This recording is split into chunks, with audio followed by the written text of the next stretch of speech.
Segera download Apa saja yang Quran disebut Tadabbur, Al-Quran, dia meraih tafsir kebaikan. dalam genggaman Contoh, Anda. bulan Ramadan adalah bulan Al-Quran.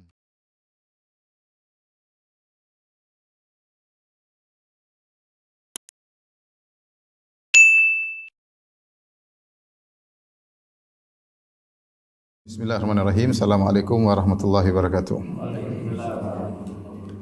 Alhamdulillahi ala ihsani wa syukru lahu ala taufiqihi wa amtinani. Asyhadu an la ilaha illallah wahdahu la syarika lahu ta'ziman li sya'ni. Wa asyhadu anna Muhammadan abduhu wa rasuluhu da'ila ridwani. Allahumma salli alaihi wa ala alihi wa ashabihi wa ikhwani. Ikhwan dan akhwat yang dirahmati Allah Subhanahu wa taala, kita melanjutkan bab berikutnya dari kitab Fadlul Islam karya Syekh Muhammad bin Abdul Wahhab rahimahullahu taala, bab wujubid dukhuli fil islami kullihi wa tarki ma siwah. Bab tentang wajibnya untuk masuk ke dalam Islam secara totalitas dan meninggalkan apa yang selain Islam. Di sini judul yang dibuat oleh Syekh Muhammad bin Wahhab rahimahullahu taala yaitu bab untuk totalitas dalam Islam. Yang kalau seorang totalitas dalam Islam, maka dia sudah tercukupkan dengan Islam, dan ini mengkonsekuensikan dia harus meninggalkan selain Islam. Ya, karena Islam sudah diturunkan oleh Allah dan diterangkan oleh Nabi sallallahu alaihi wasallam secara komprehensif, maka seluruh perkara yang terkait dengan agama maka sudah dijelaskan dalam Islam, sampai adab-adab yang detail, adab makan, adab minum, adab buang hajat, adab bersenggama dengan istri, ya, dijelaskan dengan detail.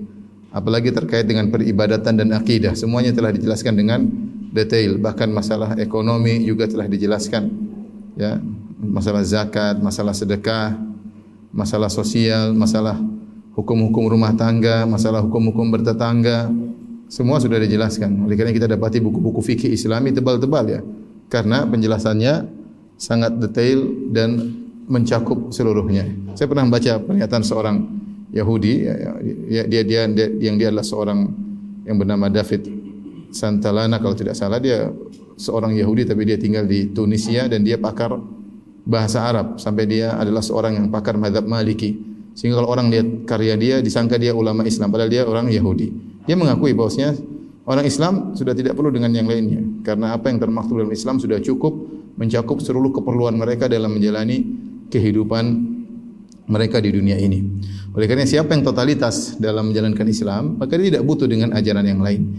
Dia tidak butuh dengan ajaran agama-agama yang lain, dan dia tidak butuh dengan bid'ah-bid'ah yang dilakukan atau dikreasikan oleh sebagian orang-orang Islam. Tidak butuh. Karena Islam yang asli, yang murni dari Nabi sallallahu alaihi wasallam sudah mencukupi. Ditambah dengan ajaran-ajaran agama lain, atau ditambah dengan kreasi-kreasi orang-orang yang berkreasi dengan membuat bid'ah-bid'ah yang mereka sebut dengan bid'ah hasanah. Tidak perlu.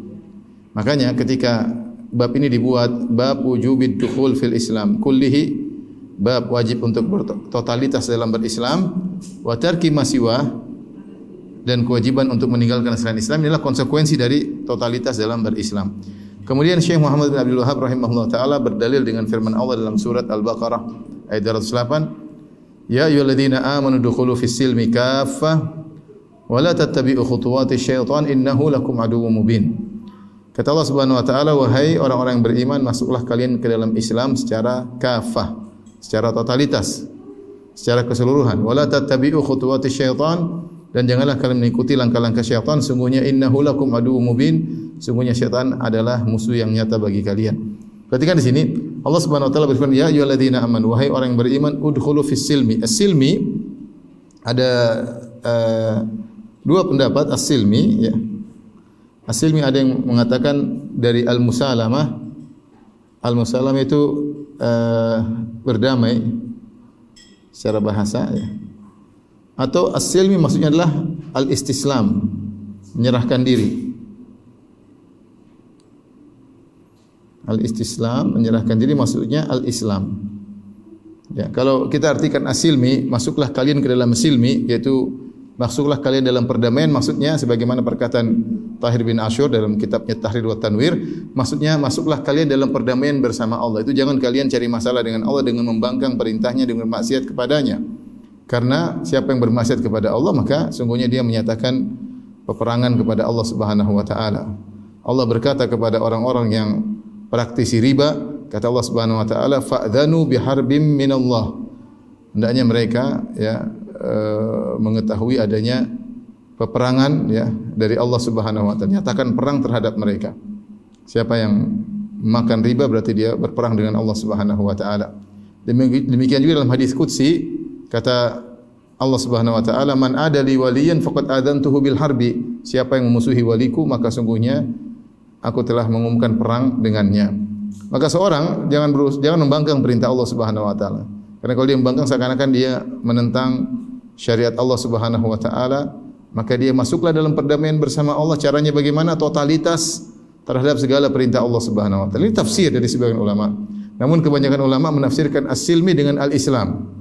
Ini yang dipilih oleh At-Tabari rahimahullahu taala.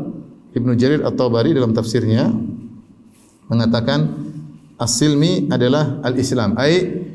Yakni ya ayyuhalladzina amanu, wahai orang yang beriman, udkhulu fis silmi kafah, masuklah kalian ke dalam Islam kafah. Kafah artinya ammah, artinya totalitas. Kafah artinya totalitas.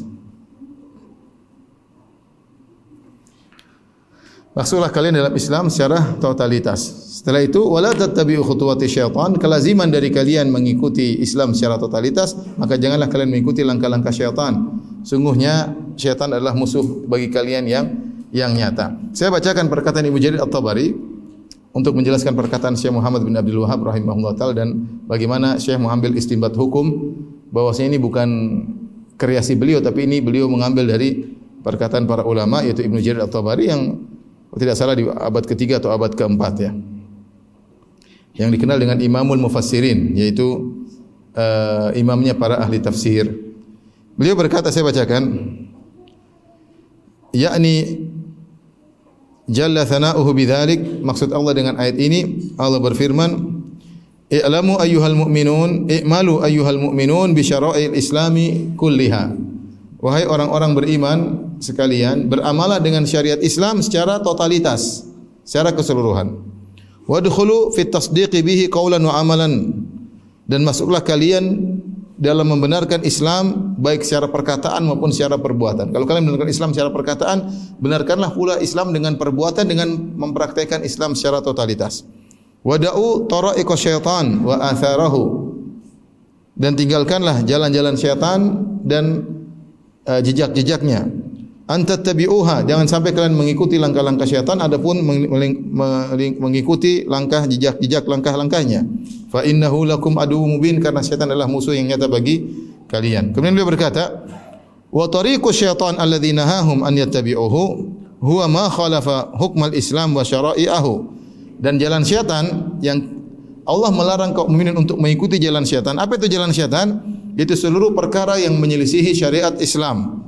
Seluruh perkara yang menyelisih Islam dan menyelisih syariat Islam, semuanya langkah syaitan. Apapun yang menyelisih syariat Islam itu langkah syaitan. Wa minhu, di antaranya tasbitus sabti, memuliakan hari Sabtu sebagaimana kebiasaan orang-orang Yahudi. Wa sairi sunani ahlil milal, demikian juga kebiasaan-kebiasaan, tradisi-tradisi penganut agama-agama yang lain. Allati tukhalifu millatal Islam, yang menyelisih agama Islam. Di sini Ibnu Jarir At-Tabari ketika dalam tafsirnya beliau menjelaskan konsekuensi dari totalitas dalam berislam adalah konsekuensinya meninggalkan langkah-langkah syaitan ya. Konsekuensi totalitas meninggalkan langkah-langkah syaitan.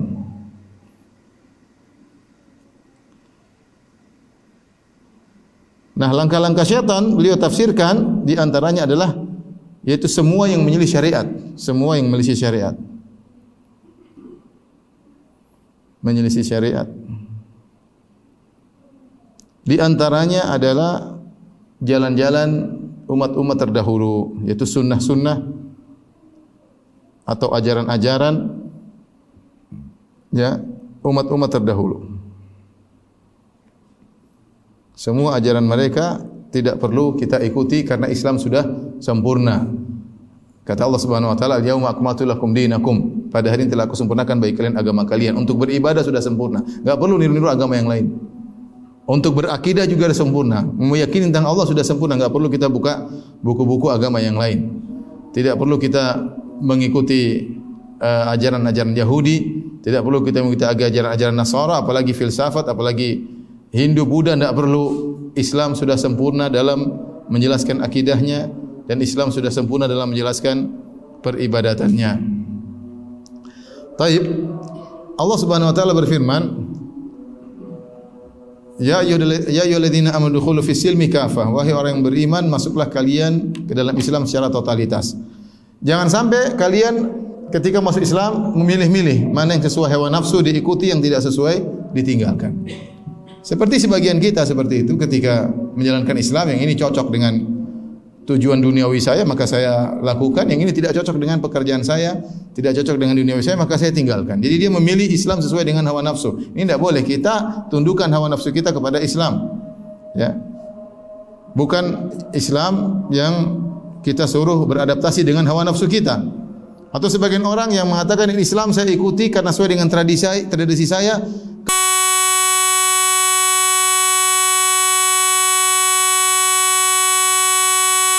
Kampung saya tinggalkan. Enggak bisa seperti itu. Tradisi kamu yang harus diadaptasikan dengan Islam, bukan Islam disuruh adaptasi dengan tradisimu. Terlebih lagi orang sekuler yang mengatakan kita hanya menjalankan Islam dalam masjid. Di luar masjid enggak ada urusan Islam.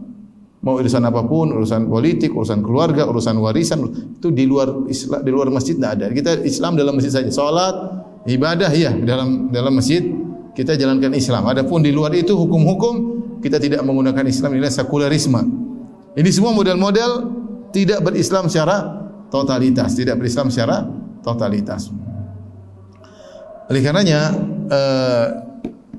Syekh Muhammad bin Abdul Wahhab rahimahullahu taala ya menjelaskan di antara bentuk tidak totalitas dalam berislam yaitu meninggalkan syariat Islam. Ini sangat berbahaya, meninggalkan syariat Islam. Makanya setelah itu beliau bawakan firman Allah wa qaulihi ta'ala, dan firman Allah Subhanahu wa taala, alam tara ilal ladzina yaz'umuna annahum amanu bima unzila ilaika wa ma unzila min qablik yuriduna ay yatahakamu ila taghut. Ya. Kata Allah Subhanahu wa taala, tidakkah engkau lihat kepada orang-orang yang menyangka bahwasanya mereka beriman kepada apa yang Allah turunkan kepadamu dan apa yang Allah turunkan kepada sebelummu. Yuriduna ay yatahakamu ila taghut, mereka ingin berhukum kepada taghut. Ya. Wa qad umiru ay yakfuru bih, padahal mereka telah diperintahkan untuk kufur kepada taghut. Ayat ini turun tentang orang-orang yang tidak mau berhukum dengan hukum Islam. Dia mengaku dia Islam, dia mengaku dia beriman kepada Al-Qur'an, bahkan dia mengaku beriman kepada kitab-kitab yang diturunkan sebelumnya, tetapi ketika disuruh untuk berhukum dia tidak mau. Dia ingin berhukum kepada hukum taghut. Maksudnya hukum taghut, hukum selain Allah Subhanahu wa taala. Maka di antara bentuk tidak totalitas dalam berislam adalah tidak mau menjalankan syariat Islam. Dan itu masih menimpa banyak di antara kaum muslimin ya, yang tidak mau menjalankan syariat Islam. Apalagi kalau sudah mengikuti pernyataan orang-orang liberal yang mengatakan Islam sudah tidak relevan lagi di zaman sekarang. Ini mengerikan. Islam sudah tidak bisa diterapkan lagi di zaman sekarang. Kalau diterapkan maka menimbulkan mudarat, akan menimbulkan kehancuran, akan menimbulkan kemunduran. Berbagai macam celotehan mereka yang mereka sampaikan, mereka tidak percaya dengan syariat Allah Subhanahu wa taala. Sungguh menakjubkan ya ikhwan wa akhwat. Saya sering sampaikan, Allah Subhanahu wa taala diyakini oleh orang-orang kafir ketika mereka melihat aturan di langit, bagaimana bumi pada orbitnya, bagaimana matahari pada orbitnya, bagaimana rembulan pada orbitnya, bagaimana bintang-bintang pada orbitnya berjalan. Wa kullun fi falakin yasbahun, masing-masing berjalan sesuai orbitnya. Matahari tidak pernah terlambat dalam terbitnya, matahari tidak pernah terlambat dalam terbenamnya. Jaraknya tidak pernah mendekat, selalu tepat pada waktunya. Rembulan pun demikian, dengan jutaan bintang-bintang, dengan berbagai macam galaksi, bisa berjalan teratur selama mungkin jutaan tahun menurut perkataan orang-orang non-muslim.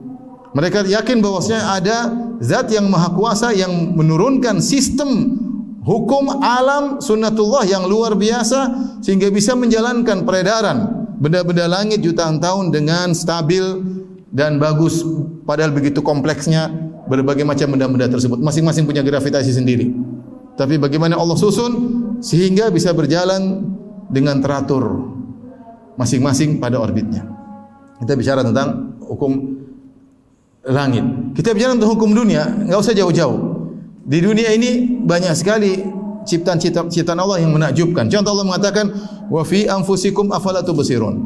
Dan pada diri kalian tidak kalah kalian lihat. Kita saja kalau merenungkan tentang bagaimana organ pernapasan, bagaimana sistem peredaran darah dalam tubuh kita, ya, luar biasa. Tanyakan mereka bagaimana sistem penglihatan, bagaimana berapa banyak saraf, ya, yang Allah ciptakan di mata, luar biasa. Yang semuanya menakjubkan. Artinya manusia ini untuk bisa berjalan kompleks sekali, detail sekali, onderdil dalam manusia ini, luar biasa. Bagaimana saraf, bagaimana sistem otak, bagaimana luar biasa. Ini tidak ada yang bisa ciptakan kecuali zat yang maha hebat. Dan begitu pula lihatlah kepada makhluk-makhluk yang lain.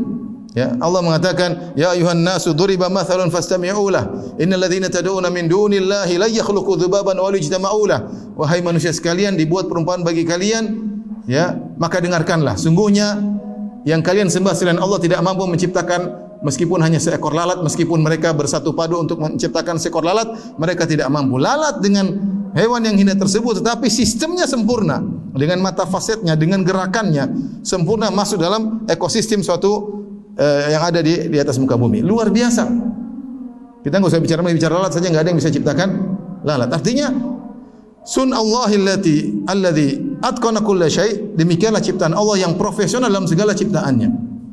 Banyak orang mengaku bahwasanya ciptakan makhluknya, sistem dengan sunnatullah yang berjalan di atas muka bumi, dengan sistem hujan, dengan sistem udara, ini semua siapa yang bisa ciptakan? Allah Subhanahu wa taala.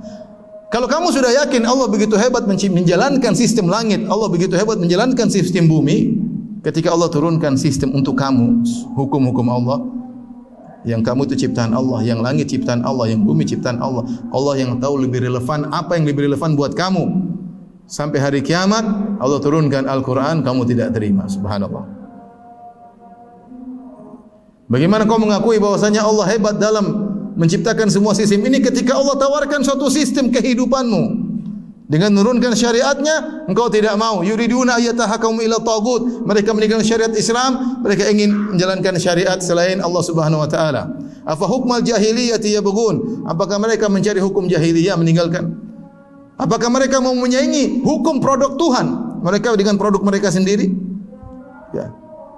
Apa yang terjadi? Kekacauan, sistem kekacauan, terjebak dalam lingkaran setan. Yang terjadi nanti dibikin hukum, kemudian direvisi, kemudian dirubah lagi. Allah sudah turunkan paket, tinggal dijalankan, namun manusia tidak mau menjalankan. Padahal mereka tahu itu yang turunkan Allah Subhanahu wa taala. Tuhan yang menciptakan mereka, yang lebih tahu tentang kemaslahatan mereka, yang tahu kompleksnya kehidupan ini. Allah bukan cuma tahu tentang kamu, Allah tahu tentang alam semesta. Allah akan tahu apa yang akan terjadi di kemudian hari. Kemudian kau tidak menerima hukum Allah Subhanahu wa taala. Oleh karenanya di antara bentuk tidak totalitas dalam berislam, enggan menjalankan syariat Allah Subhanahu wa taala. Ya. Mereka berharap keadilan sementara mereka membuat hukum yang tidak adil, yang selalu berpihak kepada sebagian pihak, yang tidak adil kepada seluruh manusia. Taib. Kemudian beliau bawakan firman Allah yang lain, wa qaulihi ta'ala, dan firman Allah Subhanahu wa taala, innal ladzina farraqu dinahum wa kanu syi'an lasta minhum fi syai'.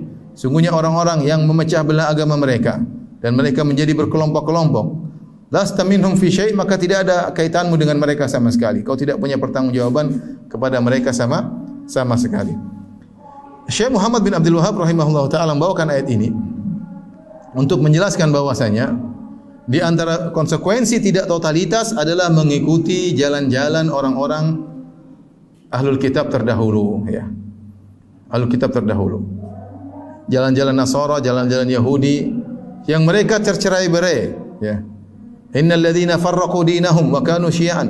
Orang-orang yang memecah belah agama mereka, jadilah mereka berkelompok-kelompok. Ini adalah jalan-jalannya orang-orang terdahulu. Siapa yang mengikuti ajaran umat-umat terdahulu atau ajaran agama-agama lain, maka dia tidak akan totalitas, ya. Taib, ikhwan dan akhwat yang rahmati Allah Subhanahu wa taala, ya.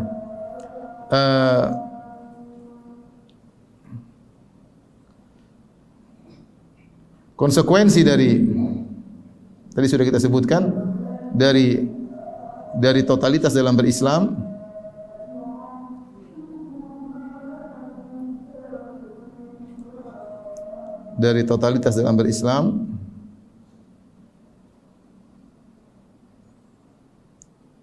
adalah apa? Dua, ya. Pertama, meninggalkan ajaran-ajaran selain Islam dari agama-agama lain. Kita enggak butuh, ya. Tidak boleh kita mengikuti ajaran agama-agama. Makanya sudah pernah kita sampaikan ketika Umar bin Khattab radhiyallahu anhu mendapatkan lembaran Taurat. Kemudian dia baca, maka Rasulullah SAW pun menegur. Kata Rasulullah SAW, "Amutahawwikuna anta ya ibnal Khattab?" Apa kau ragu? Apa kau terburu-buru wahai Umar? Ya. Kemudian Rasulullah SAW mengatakan, "Lau kana Musa hayyan ma wasi'u ila tibai." Kalau Nabi Musa masih hidup, jangankan Tauratnya, Nabi Musanya masih hidup, dia akan menjadi pengikutku. Ya, tidak perlu engkau mencari petunjuk dari selain Al-Quran, enggak perlu. Al-Quran dan Sunnah sudah cukup. Sudah banyak kita bisa hidup dengan Al-Quran dan Sunnah, tidak butuh dengan ajaran yang lain. Makanya Rasulullah SAW melarang kita mengikuti jalan-jalan umat-umat terdahulu, ya. Rasulullah SAW melarang. Jadi di antara konsekuensi dari totalitas dalam berislam meninggalkan ajaran-ajaran agama lain. Ajaran agama lain seperti apa? Contoh, seperti ajaran Yahudi, ajaran-ajaran Nasara, kemudian misalnya ajaran-ajaran Yunani, ya, tentang teologi, ajaran maksudnya Plato, Aristoteles dengan Plotinus. Ini semua ajaran bicara tentang teologi ngawur, ya. Namun banyak kaum muslimin yang belajar akhirnya terpengaruh, terjebak dengan akidah mereka. Kita enggak butuh ajaran Yunani, kita enggak butuh ajaran Nasrani, kita enggak butuh ajaran Yahudi. Apalagi ajaran agama-agama yang lain, ya. Agama-agama non samawi, ya. Agama-agama non samawi. Sedangkan agama-agama samawi saja yang dulunya samawi, Yahudi, Nasrani kita enggak boleh ikut, apalagi ajaran agama-agama non samawi. Harus ditinggalkan seluruhnya agar kita bisa bertotalitas. Kapan kita mengambil ajaran mereka, maka ada syariat Islam jadi tumbal. Enggak mungkin. Jadi sudah sempurna. Kalau kita isi dengan yang lain, maka ada yang berkurang, harus berkurang. Sudah 100% Islam semua. Kita mengambil ajaran Yahudi, harus ada persen yang keluar dari Islam. Jadi ada yang ditumbalkan dalam syariat Islam untuk diganti dengan syariat agama yang lain, ya. Kemudian yang kedua, konsekuensi dari totalitas dalam menjalankan Islam adalah meninggalkan, ya, bid'ah dalam agama. Karena kita enggak butuh bid'ah, agama sudah sempurna, ngapain kita kreasi lagi, kreasi dalam akidah, kreasi dalam ibadah, enggak perlu. Sekarang muncullah berbagai macam bid'ah tentang akidah, meyakini Allah begini, meyakini Allah begitu, meyakini Nur Muhammad SAW tercipta dari Nur Allah. Ini syirik, enggak boleh. Rasulullah SAW makhluk, bukan tercipta dari Nur Muhammad, dari Nur Allah. Sampai ada yang meyakini Nur Muhammad azali sebagaimana Nur Muhammad, seakan-akan Nur Muhammad adalah potongan dari zat Allah. Ini syirik. Orang berlebih-lebihan kepada Nabi SAW. Kita enggak butuh ajaran-ajaran seperti itu. Yang sumber pemikiran seperti itu diambil dari Plotinus yang memiliki keyakinan al-faidul ilahi, curahan zat Allah Subhanahu wa taala yang diteruskan oleh Farabi, Ibnu Sina dan yang lainnya. Kita enggak butuh ajaran seperti itu. Lihatlah bagaimana orang berbicara tentang bid'ah akidah seperti Ibnu Arabi yang meyakini bahwasanya Allah bersatu dengan makhluknya. Ini semua dari mana? Ini tidak ada, Rasulullah pernah menjelaskan seperti ini. Sehingga akhirnya orang terjebak dengan bid'ah, baik bid'ah akidah maupun bid'ah.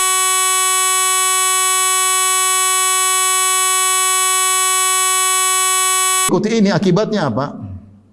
Akibat mengikuti ini maka akan timbul pecah belah. Akibatnya timbul perpecahan. Seandainya seluruh umat Islam kembali kepada manhajus salaf, Al-Quran dan Sunnah dengan sesuai pemahaman para sahabat, maka tidak timbul perpecahan. Karena masing-masing berkreasi, maka timbullah firqah-firqah tercerai-berai. Sebagaimana orang-orang Yahudi dan Nasara, mereka tercerai-berai. Orang Nasara saja khilaf tentang Tuhan mereka, sampai mereka harus melakukan konferensi di antara mereka berulang-ulang tentang hakikat, misalnya hakikat Nabi Isa itu apa. Kemudian mereka konferensi lagi tentang Ruhul Kudus Tuhan atau bukan. Mereka konferensi lagi tentang apakah Bunda Maria Tuhan atau tidak. Khilaf di antara mereka yang tidak pernah dibahas oleh Nabi Isa alaihissalam. Taib. Kemudian Syekh Abdul Wahab rahimahullah membawakan perkataan Ibnu Abbas radhiyallahu anhuma tentang firman Allah, yauma tabyadu wujuhu wa taswaddu wujuh. Hari di mana wajah-wajah putih, yaitu hari kiamat kelak, dan wajah-wajah yang hitam. Maka Ibnu Abbas radhiyallahu anhuma menafsirkan tabyadu wujuh ahli sunnati wal i'tilaf. Maksudnya wajah-wajah putih bersinar adalah wajahnya ahlu sunnah yang mereka bersatu. Wa taswaddu wujuh ahli bidah wal ikhtilaf, dan wajah-wajah yang hitam itu wajah-wajahnya ahlul bid'ah yang mereka tercerai-berai, Ini adalah cercaan ya kepada ahlul bidah yang mereka sering tercerai-berai. Pada hari kiamat kelak wajah mereka akan dihitamkan oleh Allah Subhanahu wa taala karena mereka tidak merasa puas dengan akidah yang dibawa oleh Nabi sallallahu alaihi wasallam, tidak merasa puas dengan ibadah yang dibawa oleh Nabi sallallahu alaihi wasallam. Mereka menimbulkan kreasi sendiri, memilih jalan akidah sendiri dengan terpengaruh dengan agama-agama sebelumnya atau ajaran-ajaran di luar Islam. Demikian juga peribadatan yang tidak pernah dicontohkan oleh Nabi sallallahu alaihi wasallam, hukumannya di antaranya wajah mereka akan dihitamkan oleh Allah pada hari kiamat kelak.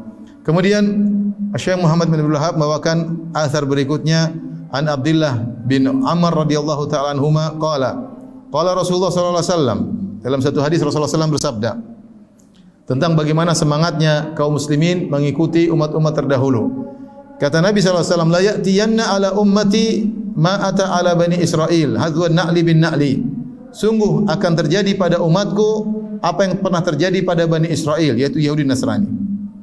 Sebagaimana samanya sendal dengan sendal, yaitu sama persis meniru orang-orang terdahulu.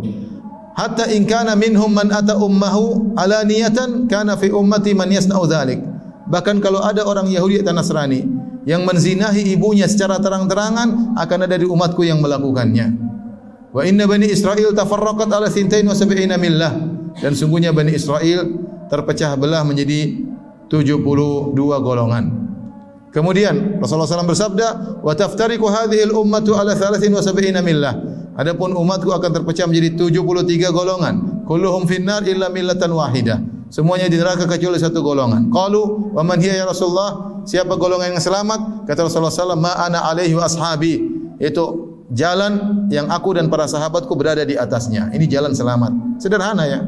Kita Islam dari Nabi, dari para sahabat, ya sudah ikut jalan itu. Ngapain bikin jalan-jalan baru? Sederhana. Hadis riwayat Tirmidzi. Hadis ini menjelaskan bagaimana semangatnya kaum muslimin dalam meniru orang-orang terdahulu. Sampai Rasulullah SAW dalam satu hadis mengatakan, la tattabi'unna sanana man kana qablakum shibran shibran zira'an zira'an hatta law dakhalu juhra dabbin la dakhaltumuh. Kata Nabi SAW, sungguh kalian akan mengikuti tradisi-tradisi ajaran-ajaran umat-umat terdahulu.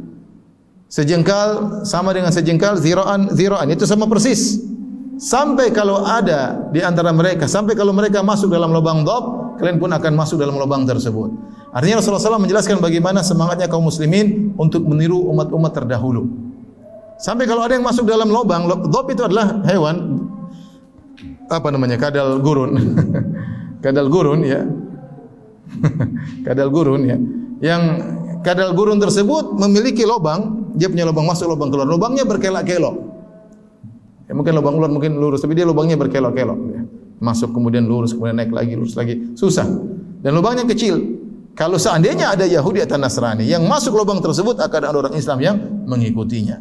Bagaimana semangat orang Islam mengikuti umat terdahulu? Ajaran-ajaran mereka diikuti. Subhanallah. Kalau orang-orang Nasara mengatakan Allah bersatu dengan Nabi Isa, maka orang Islam ada yang lebih parah. Ibnu Arabi mengatakan Allah bersatu dengan seluruh makhluknya. Al-Halaj mengatakan ada Tuhan dalam diriku, subhanallah. Kalau orang Nasara hanya mengkhususkan penyatuan Tuhan dengan Nabi Isa, maka ada orang Islam lebih parah. Bukan hanya dibatasi dengan Nabi Isa, bahkan dibatasi Allah bersatu dengan wali-wali, Allah bersatu dengan makhluk, lebih parah daripada ajaran apa? Nasara. Lebih parah daripada ajaran Nasara. Ya. Sampai Nabi menjelaskan, ya, seandainya ada dari mereka yang mendatangi ibunya dizinai siang-siang di hadapan orang, maka ada dari umatku yang melakukannya. Dan dulu saya pikir bagaimana mungkin, ternyata sekarang mungkin. Lihat tontonan-tontonan yang orang-orang lihat. Film berita kemarin bagaimana seorang wanita berzina dengan anaknya sendiri. Kan nonton film yang tidak benar. Hasrat akhirnya ibu sama anaknya berzina. Subhanallah, terjadi. Yang dulu saya pikir tidak mungkin terjadi. Kenapa? Dengan tontonan. Dia meniru tontonan tersebut. Sehingga terjadi kelainan seks, kelainan. Sehingga mungkin kalau dia ingin berzina di depan umum, dia baru merasa puas, dia akan melakukan.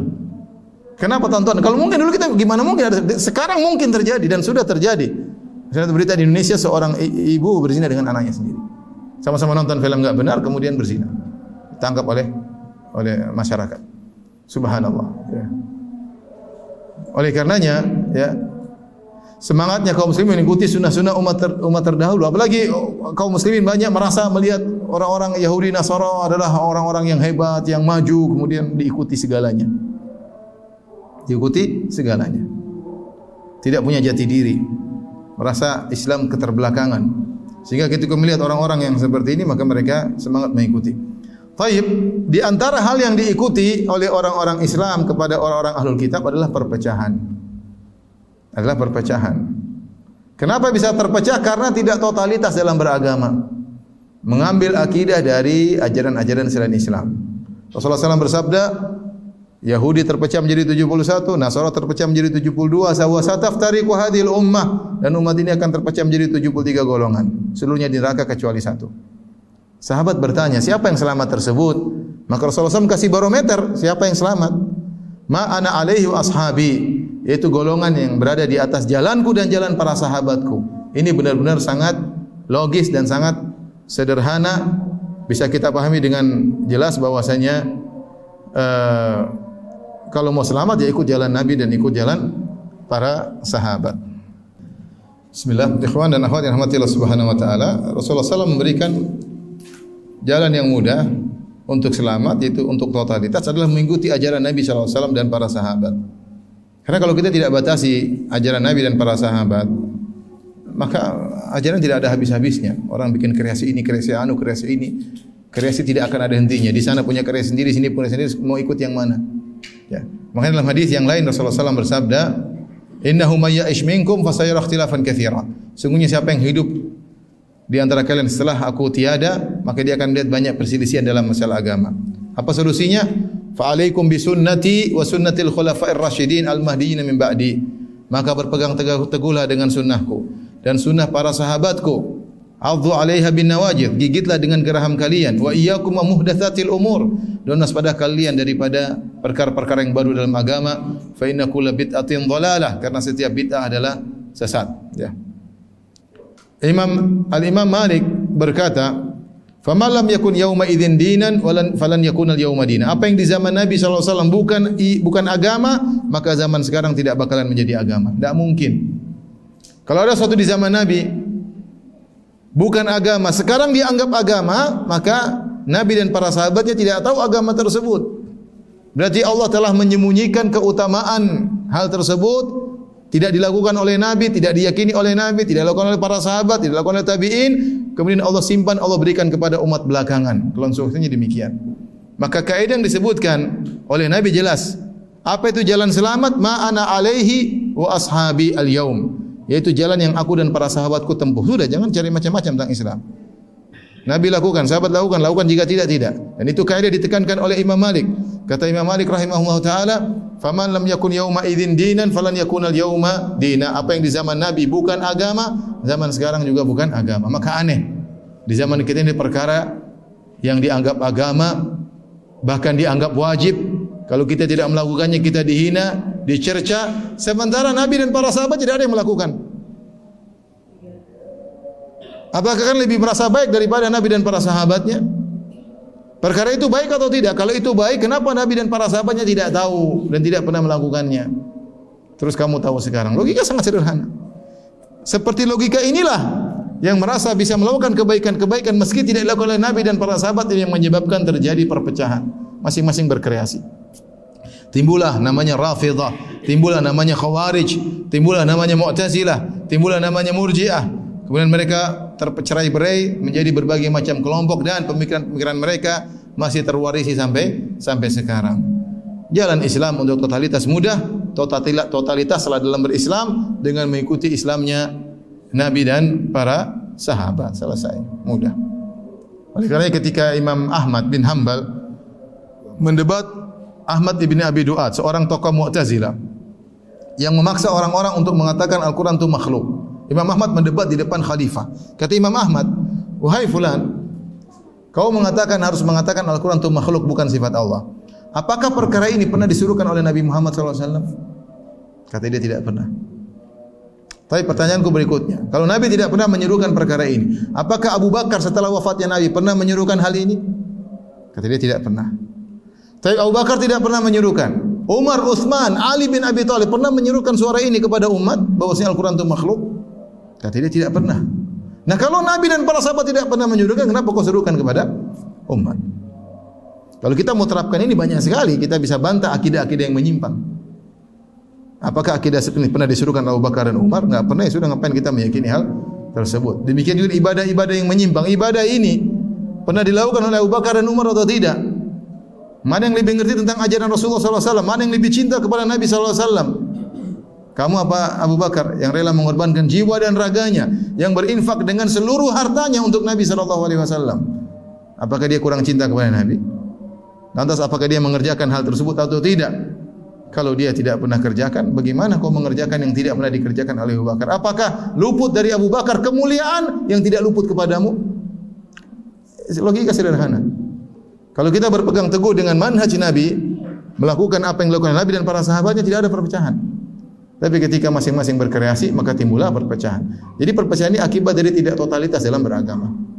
Tidak totalitas dalam beragama. Kemudian Syekh Muhammad Abdul Wahhab rahimahullah berkata, "Falyata'ammal mu'min alladhi yarju liqa Allahi kalam as-sadiq al-masduq fi hadzal maqam." Hendaknya seorang mukmin yang berharap untuk bertemu dengan Allah, hendaknya dia merenungkan tentang perkataan Nabi yang jujur dan dibenarkan dalam kondisi ini, dalam pembahasan ini. Khususan qaulahu, terutama sabda Nabi SAW, "Ma ana alaihi wa ashabi." Jalan kebenaran adalah apa yang aku dan para sahabatku berada di atasnya. Sudah sederhana. Ya, para sahabat yang paling mengerti tentang agama, para sahabat yang dibimbing langsung oleh Allah Subhanahu wa taala, para sahabat yang dibimbing langsung oleh Nabi sallallahu alaihi wasallam, yang Allah telah berfirman tentang mereka, kuntum khaira ummatin ukhrijat linnas, kalianlah umat terbaik yang pernah Allah keluarkan bagi manusia. Yang Nabi sallallahu alaihi wasallam pernah bersabda, khairun nasi qarni, sebaik-baik manusia adalah generasiku, tsummal ladzina yalunahum tsummal ladzina yalunahum, kemudian setelahnya dan setelahnya. Kalau mereka tidak pernah berakidah seperti ini dan mereka tidak pernah melakukan ibadah seperti ini, maka tidak usahlah kamu melakukannya. Kamu tidak akan bisa lebih baik daripada para sahabat. Oleh karena ketika Ibnu Mas'ud dilaporkan oleh Abu Musa al-Asy'ari, Abu Musa al-Asy'ari melihat sekelompok orang di masjid.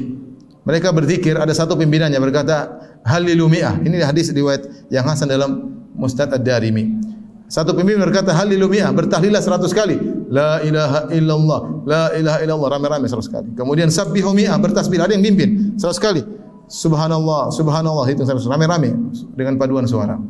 Maka Abu Musa al-Asy'ari takut menegur mereka, maka dia tunggu Ibnu Mas'ud. Karena Ibnu Mas'ud lebih senior, lebih dahulu masuk Islam. Masuk Islam sejak zaman Nabi masih di Mekah. Dia yang pertama kali membaca Al-Quran keras-keras di hadapan orang Quraisy sehingga dia dipukul oleh mereka. Dia baca Ar-Rahman, Allamal Quran, dipukulin oleh mereka. Masuk Islam di awal-awal. Dia paling orang kencing terhadap sunnah Nabi SAW. Maka Abu Musa al-Asy'ari karena dia lebih junior, dia nunggu Ibnu Mas'ud. Dia mengatakan, "Ya Ibnu Mas'ud, engkau akan ketemu dengan sekelompok orang."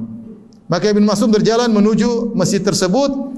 Ternyata dia melihat ada orang berzikir dengan cara seperti itu. Maka dia pun tegur. Dia mengatakan, ya, laqad ji'tum, laqad fuqtum ashaban Nabi sallallahu alaihi wasallam au ji'tum bi bid'atin zulma. Sungguhnya kalian telah mengungguli para sahabat Nabi sallallahu alaihi wasallam, atau kemungkinan kedua kalian telah mendatangkan bid'ah yang gelap, sesat. Kalau kalian bilang benar, berarti kalian mengungguli para nabi, para sahabat, karena para sahabat tidak pernah melakukan demikian. Berarti kalian telah melakukan satu ibadah yang luput dari seluruh para sahabat. Logika sederhana Ibnu Mas'ud. Laqad fuqtum ashaban Nabi sallallahu alaihi wasallam, kalian telah unggul dari sahabat Nabi atau kalian melakukan perkara yang menyimpang. Mereka mengatakan, "Ya Abu Abdurrahman, ma nuridu illa khairan." Wahai Abu Abdurrahman, wahai Ibnu Mas'ud, kami cara zikir begini tidaklah niat kami kecuali untuk melakukan apa? Kebaikan.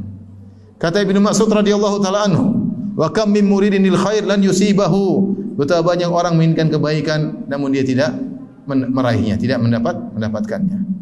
Ya, tidak mendapatkannya. Ya. Makanya saya bilang coba lihat orang-orang yang yang melakukan kreasi-kreasi ibadah ya. Seperti di Mekah.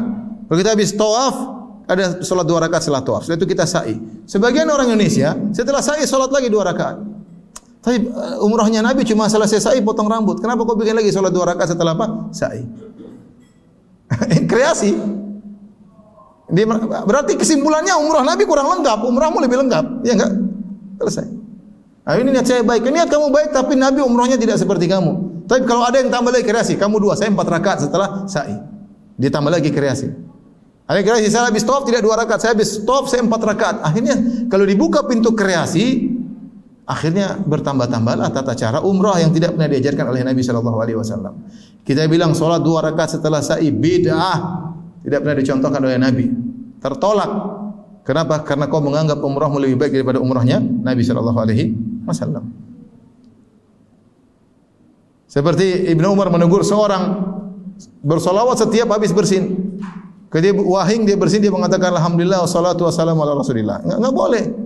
Zikir setelah bersin cuma apa? Alhamdulillah atau alhamdulillah rabbil alamin. Kamu bersolawat kapan-kapan saja boleh, tapi jangan kau jadikan solawat itu adalah rangkaian dari zikir bersin. Hashim, alhamdulillah rabbil alamin, wassalatu wassalamu ala rasulillah. Enggak boleh. Karena kalau berkreasi dibuka pintu kreasi orang. Ada yang bersin coba kemudian dia baca alhamdulillah kemudian dilanjutkan Al-Fatihah. Hashim alhamdulillah alamin arrahmanir rahim maliki yaumiddin ya kan orang kreasi akhirnya. Jadi kalau kita buka pintu kreasi ibadah umat terpecah belah. Ketika orang sudah terbiasa dengan kreasi baru kemudian kita hadirkan yang aslinya kita dimusuhi. Ini aslinya seperti ini, Nabi dulu seperti ini. Enggak, lebih bagus kreasi kami. Ya sudah mau diapain? Ini terjadi. Kita tawarkan yang murni, mereka tidak mau. Mereka sudah enjoy dengan perkara yang baru yang kreasi mereka. Itu semua diapain? Kreasi dalam ibadah, kreasi dalam syariat, kreasi dalam akidah. Jadi umat terpecah belah. Maka kata Syekh Muhammad rahimahullah taala, hendaknya seorang merenungkan yang berharap pertemuan dengan Allah, merenungkan perkataan Nabi Muhammad SAW yang benar dan dibenarkan dalam pembahasan ini. Terutama sabda beliau, ma ana alaihi wa ashabi. Jalan yang benar adalah jalan yang aku dan para sahabatku berada di atasnya. Ya li hadhil mau'izati law wafaqat minal qulubi hayatan. Sungguh nasihat Nabi nasihat yang mengena seandainya pas mengenai hati yang hidup ya. Kan banyak orang nasihati mereka tidak peduli. Mereka anggap kreasi mereka lebih baik. Mereka menganggap kreasi mereka lebih baik. Kalau ada yang berusaha menjalankan sunnah Nabi maka dituduh yang tidak ya. Tuduh yang tidak ya. Warahu aidan min hadits Abi Hurairah ya. Demikian dalam hadis Abu Hurairah sahahu dan disahihkan walakin laisa fi dzikrun nar. Tapi tidak ada penyebutan tentang neraka. Wa hiya fi hadits Muawiyah inda Ahmad. Itu hadis dari sahabat Muawiyah dalam Musnad Imam Ahmad wa Abi Daud dalam Sunan Abi Daud. Wa fihi dalam hadis tersebut Rasulullah SAW bersabda, "Annahu sayakhruju min ummati qaumun tatajara bihim tilkal ahwa'u kama yatajaral kalabu bi sahibihi." Akan keluar dari umatku satu kaum yang hawa nafsu mereka telah menjalar di seluruh tubuh mereka sebagaimana penyakit rabies yang menjalar pada orang terkena penyakit tersebut. Fala yabqa minhu 'irqun wala mifsalun illa dakhalahu. Tidak tersisa dari uratnya atau sendinya kecuali dimasuki oleh rabies tersebut. Artinya Rasulullah SAW menggambarkan bagaimana orang kalau sudah terkena hawa bid'ah, dia berpegang sungguh-sungguh, berpegang yakini dengan sekuat tenaga, tidak bisa dia lepaskan. Kita sudah bahas tentang Nur Muhammad. Ternyata yang membela Rasulullah berasal dari cahaya Allah banyak ya, dan diyakini mati-matian ya. Saya pergi ke suatu kampung kemarin yang meyakini Allah bersatu dengan makhluk juga masih ada sampai zaman sekarang dan diyakini dengan mati-matian. Seorang melakukan tradisi bid'ah yang tidak pernah diajarkan oleh Nabi dan para sahabatnya. Nabi tidak melakukannya, Abu Bakar tidak melakukannya, ribuan sahabat tidak melakukannya, ribuan tabi'in tidak melakukannya, 4 imam tidak melakukannya, tapi dia berpegang teguh. Siapa tidak melakukannya dianggap sesat. Terus para sahabat dulu tidak melakukannya, sesat. Tapi demikian kalau sudah menjalar hawa nafsu dalam dirinya seperti penyakit rabies kata Nabi SAW, sudah mau diapain? tidak ada urat, tidak ada sendi kecuali dimasuki oleh penyakit tersebut.